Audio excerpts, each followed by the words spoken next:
Hey, this past weekend I just had a conversation with one of my really great friends, longtime friend that I've known since the first grade, and he's launching his first company in the medical industry. And this is a guy that's done his time. He knows his craft, he's very talented. Not only that, he's been very savvy with his money. He's debt free, he's saved his money, he's been frugal. He has all the makings of a very successful business owner, and I'm positive that he's going to do very well. So we're talking about his business, and it's a very capital-intensive business to get started. And unfortunately, years back, before the 2008 downturn, he bought a really fantastic piece of property to build his dream home on, and then the market tanked, and they didn't develop that neighborhood, and the value of his land basically collapsed. And it made no sense to sell that land. So he paid it off and held the land in hopes that it'll appreciate and come back in value. And today, that land is back, let's call it 50%, meaning it was up here, it lost a tremendous amount of value, and now it's like halfway back to where he originally purchased it. So we were talking, and I mentioned, why don't you go ahead and sell that land, get the money out of it, take that money and to put it into your business. And this is the point I want to make. I think it's counterintuitive for many of us to do such a thing. What we want to do is, if we make a bad investment, whether it's a stock or we buy a commercial property or maybe we buy our personal residence, or maybe we even invest in an employee, we have training dollars in them, we have time, we have years, and this person or this thing or this investment is underperforming. And we want that thing to get back to where it originally was. And really better than the employee example is some piece of equipment or real estate or stock, as I said. So let's go back to the land and let's just make up a number. Let's imagine that he bought that for $100,000. It collapsed down to $20,000. It's now back up to $50,000. Where could he make the money back the fastest? That is the real question.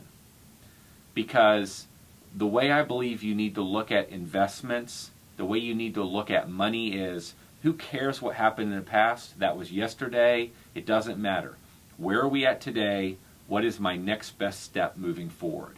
As of today, forgetting everything that's happened in the past, based on the mistakes I've made, the bad investments, who cares, what I paid for it, where are we at today?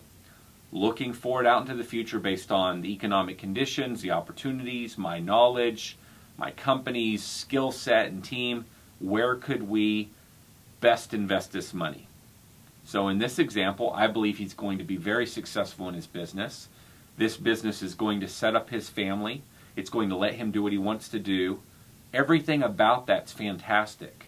So I would argue that taking this money out of the land and not waiting X number of additional years for it to get back to that original price and putting that money into his business to help him grow that business is a better use of the money.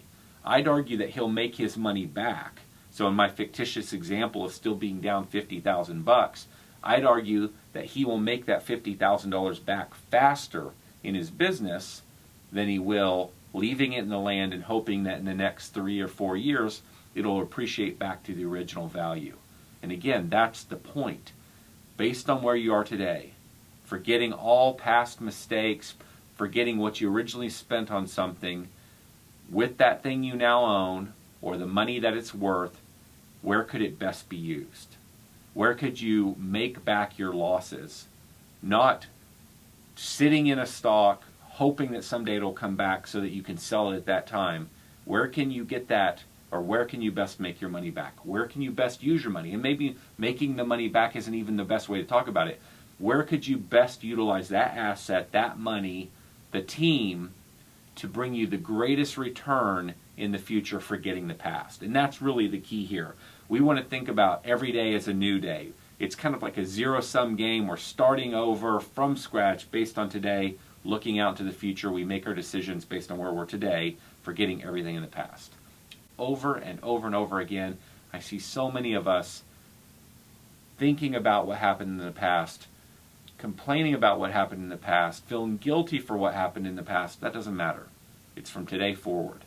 What's your very best decision based on where you're at today? That's all you got to worry about.